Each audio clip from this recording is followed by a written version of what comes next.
ओवीस kitchen या recipe चॅनलमध्ये तुमचे स्वागत आहे. तर आज आपण मिक्सरच्या भांड्यामध्ये टोमॅटो टाकून अतिशय भन्नाट अशी रेसिपी पाहणार आहोत. कदाचित याआधी ही रेसिपी तुम्ही कधी केली देखील नसेल आणि पाहिली देखील नसेल. आणि जर एकदा केली ना तर नक्कीच मार्केटमधून किलो टोमॅटो आणून ही रेसिपी तुम्ही नक्कीच बनवाल. तर चला थोडाही टाईम न घालवता लगेचच रेसिपीकडे वळूयात. त्याआधी जर चॅनलवरती नवीन असाल तर चॅनलला एक लाईक आणि एक सबस्क्राईब नक्कीच करून घ्या. तर बघा 2 टोमॅटो घेतलेले आहेत. टोमॅटो आपल्याला स्वच्छ अशी धुवून घ्यायचे आहेत आणि मिक्सरच्या भांड्यामध्ये टोमॅटो आपल्याला असे कट करून घ्यायचे आहेत. जर टोमॅटोमध्ये जास्त बिया असेल तर त्यासुद्धा तुम्हाला इथे काढून घ्यायचे आहेत. अगदी जास्त बारीक देखील फोडी करायचे नाही आहेत, कारण की हे टोमॅटो आपल्याला वाटायचे आहेत. मीडियम फोडीमध्येच हे टोमॅटो आपण तुकडे करून घेऊया. आता मिक्सरच्या भांड्यामध्ये भरपूर असा लसूण घालूया. 4 ते 5 हिरव्या मिरच्या घालूया. तिखट इथे तुम्ही तुमच्या आवडीनुसार कमी किंवा जास्त करू शकता. पण ही रेसिपी थोडीशी तिखट असली की खायला छान लागते.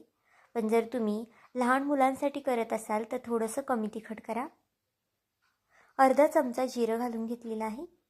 आता पाण्याचा वगैरे वापर न करता आपल्याला ह्याची फाईन अशी पेस्ट करून घ्यायची आहे. तर इथे बघा हे छान असं वाटून घेतलेलं आहे. जर टोमॅटोचे तुकडे राहिले असतील तर पुन्हा तुम्ही मिक्सरच्या भांड्यात हे वाटून घ्या. आता ही प्युरी आपण एका बाउलमध्ये काढून घेऊया. अगदी पौष्टिक अशी ही रेसिपी तयार होते. कधी स्वयंपाकाचा कंटाळा येतो आणि किंवा भाजीला सुद्धा काही नसतं तर नक्कीच ही रेसिपी तुम्ही बनवू शकता.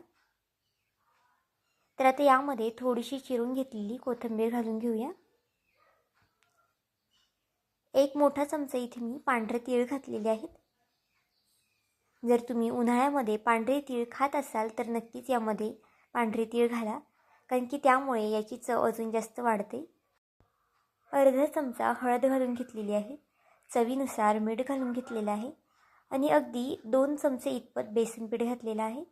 जास्त देखील बेसन पीठ इथे वापरायचं नाही आपल्याला, फक्त 2 चमचे बेसन पीठ घालून घेऊया. आता इथे मी गव्हाचं पीठ वापरते. तर 1 वाटी इतपत तुम्ही गव्हाचं पीठ मोजून घेऊ शकता. जर 2 टोमॅटो वापरत असाल त्याच्यासाठी 1 वाटी गव्हाचं पीठ हे पुरेसं आहे. आता पाण्याचा वगैरे वापर न करता जे टोमॅटोची प्युरी आहे त्यामध्येच हे पीठ आपल्याला मळून घ्यायचं आहे. जर पीठ थोडंसं पातळ वाटत असेल तर थोडंसं गव्हाचं पीठ ॲड करून छान असा घट्टसर गोळा करून घ्या. तर इथे बघा छान घट्टसर असा गोळा करून घेतलेला आहे. अजिबातच एक्स्ट्राचं पीठ इथे मी पीठ किंवा पाणी वापरलेलं नाही. आता थोडंसं तेल लावून हे छान घट्टसर असं मळून घेऊया आपण हाताने. तर बघा छान असा घट्टसर गोळा करून घ्यायचा आहे.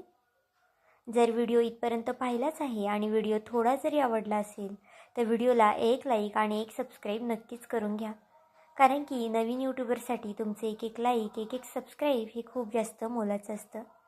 तसाच माझा हा व्हिडिओ तुम्ही कुठून पाहत आहात हे सुद्धा मला कमेंट करून सांगायला विसरू नका. आता याची आपण गोल असे गोळे करून घेऊया. ज्या पद्धतीने तुम्ही चपाती लाटता त्याच्यासाठी जितका गोळा घेता तेवढा आपल्याला याचा गोळा करून घ्यायचा आहे. तर बघा अगदी अशा पद्धतीने. तुम्हाला जर मोठ्या साईजचा हवा असेल तर मोठेसुद्धा इथे तुम्ही करू शकता. आता सर्व पिठाचे इथे मी याचे गोळे करून घेते.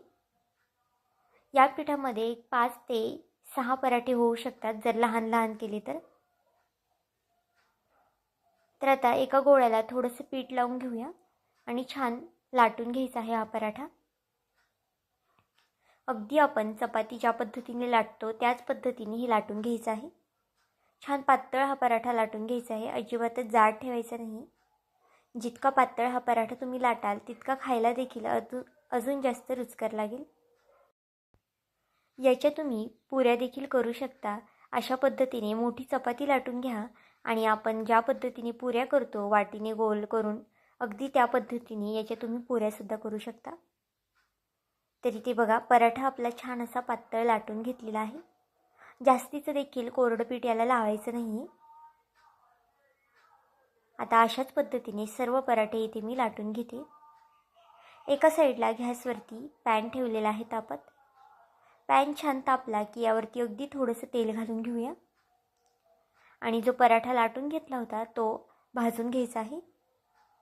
गॅसची फ्लेम आपल्याला फास्ट ठेवायची आहे.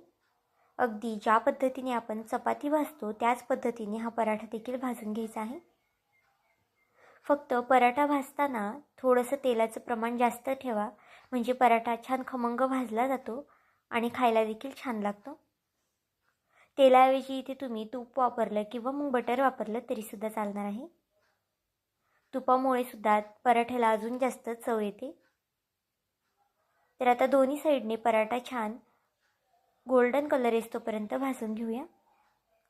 हा पराठा तुम्ही लोणच्याबरोबर, दह्याबरोबर किंवा मग चहाबरोबर सुद्धा खाऊ शकता किंवा मग टोमॅटो केचपसुद्धा सोबत खाऊ शकता. मुलांना चपाती वगैरे खायला देण्यापेक्षा तुम्ही अशा पद्धतीने वेगवेगळ्या प्रकारचे पराठे दिले तर मुलेसुद्धा आवडीने खातील आणि हा पराठा तितकाच पौष्टिकसुद्धा आहे. तर बघा, हा पराठा छान भाजून झालेला आहे. आता अशाच पद्धतीने दुसरा देखील पराठा आपण भाजून घेऊया.